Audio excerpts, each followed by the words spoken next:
Moisés desde Egipto, los discípulos desde sus redes. Algunos de nosotros hemos escuchado este llamado y elegido responder, sacrificando la comodidad de entornos familiares por la gloria mayor de establecer el reino de Dios en el desierto. Este marco religioso proporcionaba una cobertura perfecta para las desapariciones de familias. Cuando los Anderson y otras familias desaparecieron, los miembros de la comunidad asumieron que se habían unido a asentamientos religiosos y elegido cortar contacto con sus vidas anteriores. Era inusual, pero no sin precedentes. El entusiasmo religioso a menudo conducía a cambios de vida dramáticos, y la idea de comunidades cristianas en territorios fronterizos era completamente plausible.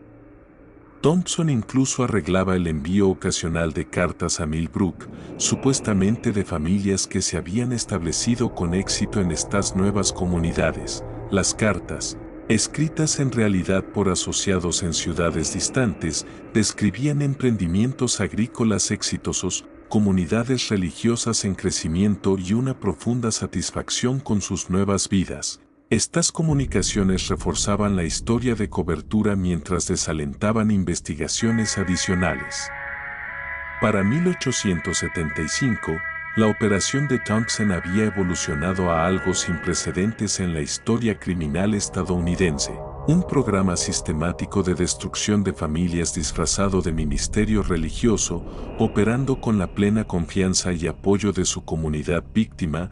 La conspiración había procesado a más de 120 personas, generado más de 150,000 pesos en pagos fraudulentos de seguros y creado una red de campos de trabajo forzado que se extendía por 3 estados, pero la magnitud de este éxito comenzaba a crear problemas que resultaban imposibles de resolver. La alta tasa de muerte y desaparición entre la congregación de St. Stevens comenzaba a atraer la atención de las autoridades eclesiásticas, investigadores de seguros y agencias de la ley. Más críticamente, algunas de las víctimas originales habían sobrevivido lo suficiente en los campos de trabajo como para comenzar a planear escapes, y su conocimiento íntimo de los métodos de Thompson los hacía extremadamente peligrosos para toda la operación. Las sombras del pasado estaban a punto de chocar con las realidades del presente, y la colisión expondría secretos que habían sido enterrados más profundamente que los ataúdes vacíos en el cementerio de St. Stevens. Justo cuando pensábamos que entendíamos el alcance de la operación del reverendo Thompson, descubrimos que era mucho más extensa y horripilante de lo que cualquiera podía imaginar. Si esta historia te mantiene al borde del asiento, comparte este video con alguien que ame los misterios oscuros. Presiona el botón de me gusta para apoyar nuestra investigación de estos crímenes olvidados y asegúrate de suscribirte para nunca perderte historias que revelan la verdad sobre la historia oculta de América. Ahora, veamos cómo comenzó a desmoronarse esta red de engaños. El principio del fin vino de la persona menos esperada, Rebecca Morrison, la viuda de James Morrison, la primera víctima de la conspiración de Thompson 7 años antes. Rebecca había sido uno de los mayores éxitos de Thompson, tras recibir el dinero del seguro de su esposo en 1868. Lo había usado para abrir una pequeña pensión que atendía a vendedores itinerantes y supervisores de minas. El negocio prosperó y Rebecca se convirtió en una de las viudas más respetadas de Millbrook, un testimonio del programa de Thompson y la seguridad financiera que proporcionaba a las familias afligidas. Pero Rebecca Morrison también era una de las pocas personas en Millbrook que leía periódicos de otras ciudades. En octubre de 1875, mientras revisaba un periódico de Filadelfia dejado por uno de sus huéspedes, Rebecca notó un pequeño artículo sobre las condiciones laborales en las minas de antracita cerca de Centrilla. La pieza mencionaba un accidente minero que había matado a 15 trabajadores, incluyendo a varios hombres cuyo trasfondo sugería que no eran mineros típicos. Lo que llamó la atención de Rebecca fue un nombre mencionado en la lista de víctimas, James Morrison, de 38 años, originario de la región de Schuylkill. La edad estaba mal. Su James tendría 41 años en 1875, pero el nombre y la región creaban una coincidencia imposible. ¿Cómo podría haber otro James Morrison de la misma área trabajando en la misma industria que había muerto en un accidente minero? Rebecca comenzó a coleccionar periódicos de otras ciudades, buscando cualquier mención de accidentes mineros, disputas laborales o muertes inusuales. Lo que descubrió en los meses siguientes creó un patrón que la heló hasta los huesos. Los nombres seguían apareciendo, no solo variaciones o coincidencias, sino coincidencias exactas. Thomas McCann, supuesto fallecido de silicosis en 1869, Patrick O'Sullivan, oficialmente muerto en un accidente minero en 1870, Benjamin Fletcher, víctima de un ataque cardíaco en 1871. Los informes de prensa los describían como trabajadores activos que habían muerto en varios accidentes industriales entre 1872 y 1875, años después de sus supuestas muertes y funerales elaborados en Millbrook. Rebecca enfrentaba una situación imposible, o múltiples hombres en Pennsylvania compartían nombres idénticos con miembros recientemente fallecidos de su comunidad, o los hombres que ella había llorado aún estaban vivos, o al menos habían estado vivos durante años después de sus supuestas muertes. Rebecca Morrison no podía ignorar lo que estaba descubriendo. Cada nuevo periódico traía un escalofrío más profundo. Cada nombre repetido era un eco del horror que Townsend había tejido en secreto durante años. No se trataba solo de seguros falsos ni de desapariciones aisladas, era un mecanismo sistemático de control, manipulación y muerte disfrazado de piedad religiosa. Determinada a entender la magnitud de la operación, Rebecca comenzó a contactar a otros miembros de la comunidad que podrían haber recibido cartas similares de Townsend. Muchas de las viudas y huérfanos respondieron con incredulidad. ¿Cómo podían estas familias sobrevivir años después de lo que todos creían ser la muerte de sus seres queridos? Algunos admitieron haber tenido dudas durante años, pero se vieron atrapados por el miedo, la lealtad y la manipulación emocional del reverendo. Mientras tanto, en Millbrook, Townsend parecía imperturbable, continuaba sus sermones dominicales, sus viajes de recaudación de fondos y sus visitas a familias en luto, pero detrás de esa fachada de devoción religiosa, una tensión creciente empezaba a filtrarse en su organización. Algunos de los hombres que trabajaban en sus campos de trabajo habían comenzado a hablar en secreto entre sí, compartiendo historias de escapadas, desapariciones y testimonios que contradecían los informes oficiales. Rebecca decidió visitar uno de los lugares donde se suponía que su esposo había trabajado después de su muerte. Lo que vio fue aterrador: cabañas deterioradas, campos de cultivo abandonados y esqueletos de animales, pero ningún rastro de los trabajadores que Townsend decía haber protegido y cuidado. Su instinto le gritaba que esos hombres, sus vecinos, habían estado vivos en algún momento después de sus funerales, pero ¿dónde estaban ahora? La red de Townsend se estaba desmoronando lentamente, y los rumores comenzaron a circular entre los sobrevivientes y los allegados. Cartas desaparecidas, pagos de seguros no entregados, desaparecidos que regresaban para reclamar sus derechos. Los investigadores externos empezaban a tomar nota, aunque la mayoría creía que solo enfrentaban un caso de fraude de seguros típico. Nadie estaba preparado para descubrir el alcance total de la corrupción moral y el asesinato sistemático disfrazado de ayuda religiosa. En secreto, Rebecca comenzó a recopilar pruebas, cartas, recibos de seguros, testimonios de huérfanos y viudas, incluso informes de prensa. Cada pieza era un clavo más en el ataúd del secreto de Townsend. Pero la tarea no era sencilla. La conspiración había estado operando por años y había enseñado a todos a desconfiar de cualquier autoridad. Uno de los mayores desafíos era persuadir a los sobrevivientes de que contaran la verdad sin temor a represalias. Mientras tanto, Thompson empezaba a notar que algunas de sus víctimas habían desaparecido de los registros oficiales y que ciertos individuos parecían demasiado curiosos sobre sus operaciones. La paranoia que siempre había estado latente comenzó a convertirse en miedo abierto. ¿Qué haría un hombre capaz de tantas manipulaciones y asesinatos cuando se viera acorralado? Lo que Rebecca no sabía aún era que su investigación había puesto un ojo en ella. Thompson era un hombre con redes de espías y leales seguidores dispuestos a eliminar cualquier amenaza a su imperio, pero también había subestimado la determinación de una viuda que no podía descansar hasta descubrir la verdad sobre su esposo.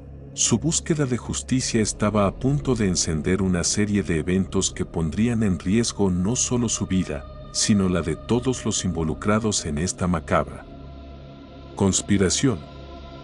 Rebecca Morrison sabía que cada paso que daba la acercaba a la verdad, pero también al peligro. Tras semanas de investigación meticulosa, había recolectado evidencia suficiente para cuestionar seriamente las historias de Thompson y sus asociados. Sin embargo, la magnitud de la conspiración superaba incluso sus peores imaginaciones. Cada carta revisada, cada nombre cruzado con registros de minería, revelaba un patrón sistemático de engaño y explotación. Aquellos que habían sido muertos vivían en condiciones de esclavitud en minas y campos de trabajo remotos, forzados a trabajar hasta el agotamiento bajo la amenaza de castigos brutales. Una tarde fría de noviembre de 1875, Rebecca decidió actuar. Reunió a su cuñado, Daniel Walsh, y a dos vecinos de confianza. Juntos planearon la apertura del ataúd de James Morrison, el primer muerto en la lista de Thompson. Con la esperanza de descubrir evidencia tangible de fraude y falsedad, trabajaron bajo la luz temblorosa de lámparas de aceite, cavando con cuidado y anticipación, mientras el viento helado cortaba sus mejillas. Cuando finalmente levantaron la tapa del ataúd, el horror se confirmó. En lugar del cuerpo de James, encontraron piedras y aserrín perfectamente acomodados para simular el peso y la forma de un cuerpo humano. La realidad los golpeó con fuerza. James Morrison había sido víctima de un plan cruel y meticuloso. El descubrimiento fue devastador, pero también revelador. Rebecca entendió que tenía en sus manos la evidencia de un crimen masivo que implicaba a no solo Thompson, sino también a figuras clave de la comunidad. El médico Cornelius Whitman, encargado de los certificados de defunción, y Samuel Crowe, responsable de preparar los cuerpos y organizar los funerales falsos. Cada nombre representaba complicidad y corrupción profunda. Aún así, no podía confiar en las autoridades locales. La red de Thompson se extendía demasiado, y muchos funcionarios locales habían cerrado los ojos o se beneficiaban de sus actos. Durante las siguientes semanas, Rebecca y sus aliados abrieron cuidadosamente 6 ataúdes más.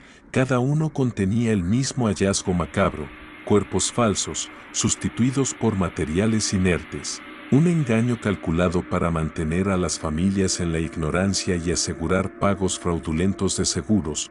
Paralelamente, la paranoia de Thompson crecía. Su red de control empezaba a tambalearse. Algunos trabajadores sobrevivientes comenzaban a planear escapes, otros compartían información crucial sobre los métodos de reclutamiento y las falsas defunciones. La amenaza de exposición ya no era hipotética, era inminente. Consciente del peligro, Rebecca tomó la decisión más audaz de su vida: enfrentar directamente a los responsables. Acudió al consultorio del Dr. Bittman, creyendo que su entrenamiento y ética médica lo obligarían a ayudarla, pero la reacción del médico fue instantánea y aterradora. Con una calma calculada, le advirtió que había cometido un error fatal al acercarse. En cuestión de horas, Thompson, Crowe y hombres desconocidos pero claramente peligrosos llegaron al consultorio. Rodeándola, la fachada del reverendo se desplomó. Ya no era un ministro carismático sino un manipulador frío y calculador, dispuesto a mantener su operación a cualquier costo. Thompson intentó justificar sus crímenes bajo la máscara de la providencia divina. Los hombres sacrificados habían contribuido al progreso industrial, las familias beneficiadas habían recibido seguridad financiera, y todo era parte de un plan mayor.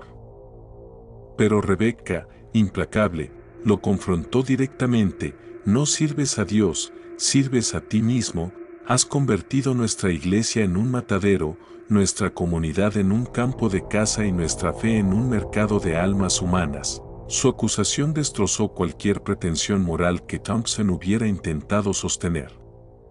Ante la amenaza directa de Rebecca, Thompson trató de tenderle una trampa ofreciendo mostrarle uno de los operativos de la minería, bajo la promesa de verificar la situación. Sin embargo, Rebecca, anticipando la maniobra, insistió en acompañantes independientes y comunicación constante con autoridades externas.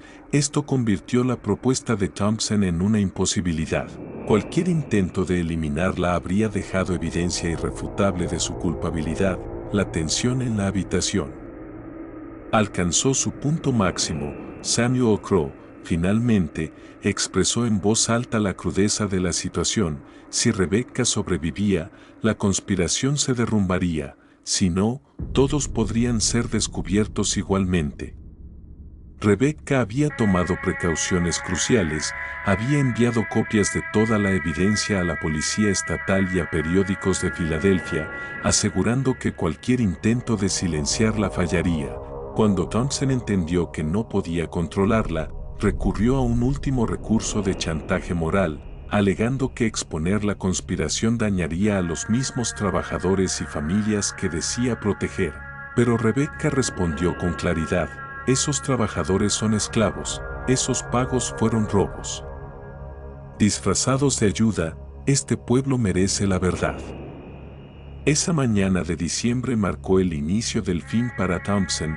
La llegada de investigadores estatales y marshals federales interrumpió la confrontación, dando inicio a la mayor investigación criminal de la historia de Pennsylvania. Hasta ese momento, se descubrieron las minas de trabajo forzado, los registros falsificados y la red de corrupción que había protegido a Thompson durante 7 años. Los supervivientes, rescatados de condiciones extremas, ofrecieron testimonios que revelaron torturas psicológicas y físicas sistemáticas, aislamiento extremo y manipulación emocional que impedía cualquier intento de escape. James Morrison fue finalmente reunido con Rebecca. Tras casi 8 años de esclavitud forzada, su reencuentro se convirtió en un símbolo del horror de los crímenes de Thompson y de la resiliencia humana frente a la injusticia. El invierno de 1876 trajo consigo un aire de tensión y expectación en el pequeño pueblo de Litchfield, Pennsylvania. Tras la detención de Thompson, Crowe y el Dr. Pittman, la comunidad quedó sumida en un silencio inquietante. Nadie podía creer que durante tantos años habían vivido bajo la sombra de un engaño tan macabro. Las calles que antes habían sido lugares de rutina y cotidianeidad ahora estaban impregnadas de miedo, sospecha y la incómoda sensación de traición. Cada vecino, familiar o trabajador, cuestionaba no solo a los involucrados directos, sino también a sí mismos. ¿Cómo no habían visto las señales? ¿Cómo habían permitido que un hombre manipulara su fe, su confianza y su moral? Rebecca Morrison, mientras tanto, se convirtió en el eje de la investigación. Su determinación y valentía no solo habían expuesto la conspiración, sino que también ofrecían esperanza a los sobrevivientes y a las familias de los desaparecidos. A cada paso del proceso judicial, Rebecca proporcionaba registros, cartas, testimonios y fotografías de las minas de trabajo forzado. Los fiscales estaban abrumados por la magnitud de la evidencia. Nunca antes se había presentado un caso tan complejo que involucrara manipulación religiosa, fraude financiero, asesinato indirecto y explotación laboral sistemática. El juicio se inició en enero de 1876 en una sala abarrotada de curiosos, periodistas y familiares de las víctimas. Thompson, con su habitual porte carismático, intentó mantener la compostura, pero las grietas en su fachada eran evidentes. Su defensa se basaba en argumentos de moral distorsionada, que los hombres sacrificados habían sido voluntarios bajo contratos engañosos, que las familias habían recibido beneficios económicos y que la operación era, de algún modo, un mal necesario para la prosperidad de la comunidad. Pero cada alegato se desmoronaba frente a la evidencia contundente presentada por Rebecca y los investigadores. Los testimonios de los sobrevivientes fueron desgarradores. Hombres y mujeres describían jornadas interminables de trabajo en las minas subterráneas, donde la luz del sol era un recuerdo lejano, y la comida, apenas suficiente para sobrevivir. Narraban la brutalidad de los capataces, la manipulación psicológica de Thompson, las amenazas constantes y la desesperación que los acompañaba día y noche. Cada historia parecía más terrible que la anterior: fugas fallidas, castigos públicos, aislamiento extremo y la sensación de que el mundo exterior los había olvidado. La sala del tribunal se mantenía en silencio absoluto, con lágrimas rodando por las mejillas de algunos y la incredulidad pintada en los rostros de otros. El Dr. Bittman intentó desvincularse de la culpabilidad alegando obediencia profesional y falta de conocimiento de las verdaderas condiciones de las minas. Sin embargo, documentos médicos falsificados y registros de defunciones manipulados demostraban que había participado activamente en el fraude, asegurándose de que las muertes aparentes cumplieran con los pagos de seguros y el mantenimiento del mito de Thompson. Samuel Crowe, por su parte, confesó parcialmente, señalando que actuaba bajo órdenes directas y que temía por su propia vida si se negaba. Sin embargo, la magnitud de su implicación quedó clara cuando los fiscales mostraron su papel en la preparación de ataúdes falsos y la coordinación de entierros simulados. Rebecca, consciente de que la justicia podía ser parcial, documentaba todo meticulosamente. Cada día de juicio era una prueba de resistencia mental y emocional. Escuchar las horribles experiencias de los sobrevivientes, ver las reacciones de los culpables y sentir la responsabilidad de proteger la verdad pesaba sobre sus hombros como una carga insoportable. Sin embargo, su determinación no flaqueó. Cada testimonio validaba sus esfuerzos y cada evidencia presentada acercaba más al momento de condena. La cobertura mediática fue intensa. Periódicos de Filadelfia, Pittsburgh y Nueva York enviaron reporteros para seguir el juicio. Sus artículos retrataban a Thompson no como un hombre de fe, sino como un manipulador despiadado que había explotado la confianza de la comunidad en nombre de la avaricia. El impacto en la opinión pública fue inmediato. Grupos religiosos cuestionaban la supervisión de líderes. Organizaciones de seguros revisaban sus procedimientos y familias de todo el estado se volvían más cautelosas respecto a los certificados de defunción y los pagos de seguros.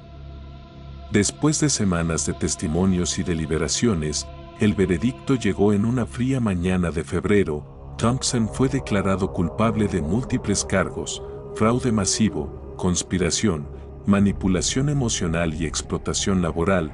Crowe y Bittman recibieron condenas significativas, aunque algo reducidas por sus confesiones parciales y cooperación en la investigación. La sentencia fue severa, pero considerada necesaria por la magnitud de los crímenes. Thompson fue condenado a cadena perpetua en condiciones estrictas, mientras que los otros dos recibieron décadas de prisión con trabajos obligatorios de restitución. El juicio no solo fue un ajuste de cuentas legal, sino también un proceso de sanación emocional para la comunidad. Las familias de los desaparecidos finalmente tuvieron un cierre parcial al conocer la verdad y rescatar a los sobrevivientes. Las minas fueron clausuradas, los documentos falsificados destruidos, y los medios continuaron cubriendo los eventos para asegurar que la historia no se olvidara. Rebecca, aunque satisfecha con la justicia obtenida, Sabía que el daño no podía borrarse completamente, los sobrevivientes enfrentaban secuelas físicas y psicológicas y la comunidad tendría que reconstruir su confianza. Sin embargo, su valentía se convirtió en un símbolo duradero de integridad y resiliencia. La historia de Thompson y su conspiración macabra serviría como advertencia para generaciones futuras sobre el peligro del poder descontrolado y la importancia de la vigilancia moral y comunitaria. A medida que el sol se ponía sobre Lichfield, Rebecca caminaba entre los vecinos, escuchando historias de reconstrucción y esperanza. La ciudad, marcada por el horror, comenzaba a despertar a una nueva realidad donde la verdad, aunque dolorosa, tenía el poder de liberar. Tras la condena de Thompson, Crowe y Bateman, la ciudad de Lichfield parecía respirar por primera vez en décadas, aunque el aire estaba cargado de cicatrices invisibles.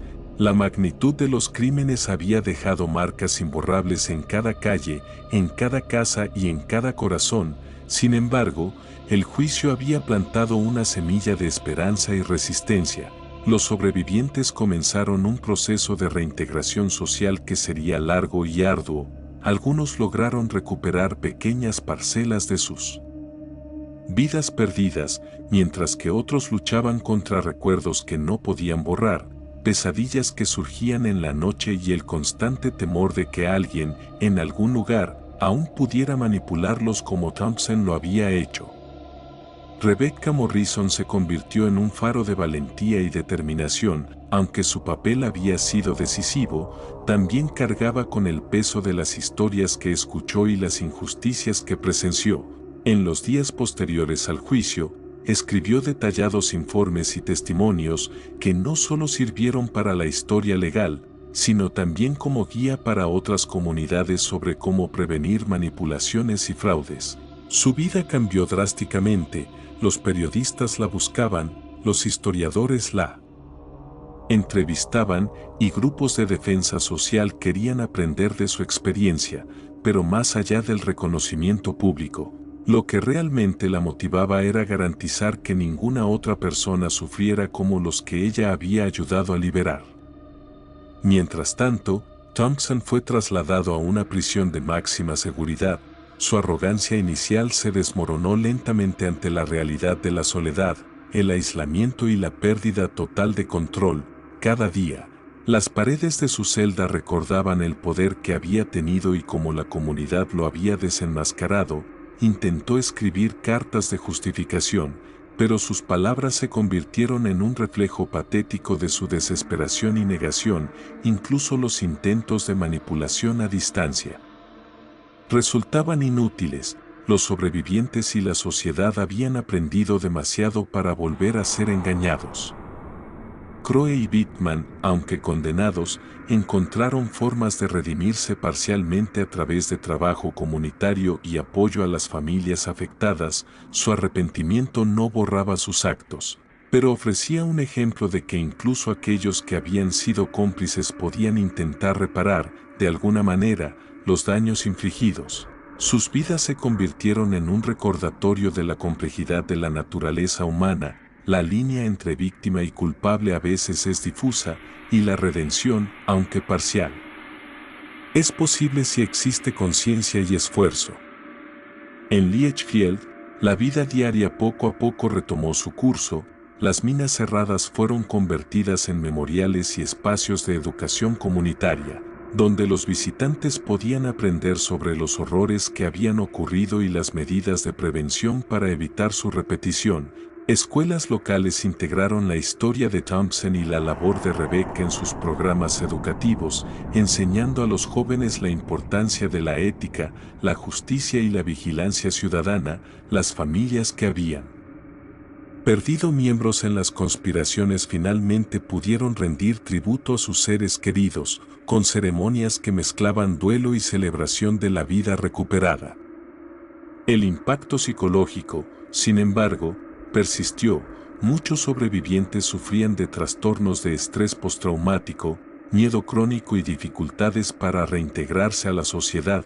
Para apoyarlos, se establecieron programas de terapia y grupos de apoyo. Rebecca trabajó estrechamente con psicólogos, consejeros y líderes comunitarios para garantizar que cada voz fuera escuchada y cada herida atendida. La reconstrucción no era solo física o legal, era emocional, moral y espiritual. Con el paso de los años, la historia de Thompson se convirtió en una leyenda local, narrada como advertencia y testimonio, aunque el horror inicial permanecía en los recuerdos de quienes lo vivieron, también se recordaba la valentía de aquellos que se enfrentaron al mal. La fortaleza de los sobrevivientes y la incansable búsqueda de justicia, cada aniversario del juicio era marcado por ceremonias, charlas educativas y encuentros comunitarios que reforzaban los lazos sociales y recordaban que la vigilancia, la empatía y la acción decidida eran las herramientas más poderosas contra la corrupción y la explotación. Rebecca, ya entrada en la adultez, a menudo caminaba por las calles reconstruidas de Litchfield, reflexionando sobre todo lo que había sucedido. Sabía que la historia había dejado cicatrices, pero también le había enseñado que la verdad tiene un poder transformador. Cada acción, por pequeña que parezca, puede desencadenar cambios significativos. Cada voz alzada contra la injusticia puede salvar vidas y proteger comunidades enteras, y aunque Thompson había intentado doblegar la moral de toda una ciudad, la resiliencia humana prevaleció. Finalmente, la historia cerró un capítulo doloroso pero necesario. Los culpables estaban tras las rejas, los sobrevivientes comenzaban a vivir plenamente, y la comunidad había aprendido a valorar la vigilancia, la solidaridad y la justicia. Litchfield nunca volvió a ser la misma, pero emergió más fuerte, más consciente y más unida. La sombra del pasado permanecía, sí, pero ahora iluminada por la luz de quienes no solo sobrevivieron, sino que también enseñaron al mundo que la verdad, la integridad y la valentía pueden superar incluso las oscuridades más profundas.